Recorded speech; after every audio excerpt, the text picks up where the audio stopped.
हरि ओम् मित्राणि, अहमिदानीं मम मित्रं चिद्दोः गृहं प्रति आगतवान् आसम्। तस्य बन्धोः गृहम्।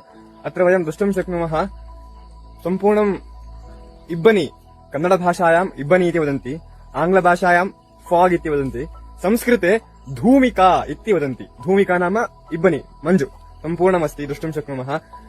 तस्मिन् अपरपार्श्वे पश्यामः चेत् वनमस्ति। अनन्तरं वयं गत्वा पश्यामः।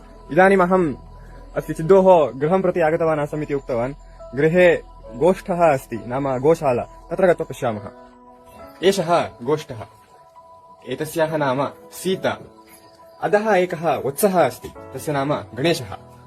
तस्मिन् पार्श्वे विद्यमानायाः नाम गौरी, अस्याः नाम लक्ष्मी। एतादृश गो सम्पन्नगृहमस्ति। इदानीं वयम् अग्रे गच्छामः।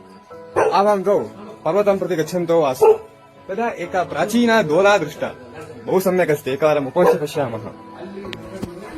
भो चिद्गणपति, कथम् अनुभूयमानमस्ति? बहु सम्यक् अस्ति। इदानीं द्रष्टुं शक्नुमः, अहं तथा चिद्गणपतिः मिलित्वा पद्भ्यां गच्छन्तौ स्वः। अत्र बहु सुन्दरदृश्यं, पृष्ठतः सम्पूर्णं हरिद्वयं क्षेत्रं, पृष्ठतः धूमिका, बहु सुन्दरमस्ति।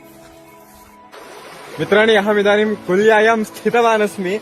अत्र द्रष्टुं शक्नुवन्ति, मम पादः तावदेव जलमस्ति। बहु सम्यक् अस्ति क्रीडितुं। वस्त्राणि न आनीतानि, नो चेत् अहं क्रीडामि स्म। इदानीं वयं जलक्रीडां समाप्य आगतवन्तः।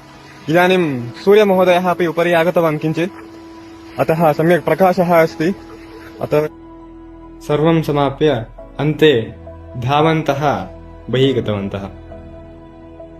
जयतु संस्कृतं, जयतु भारतम्।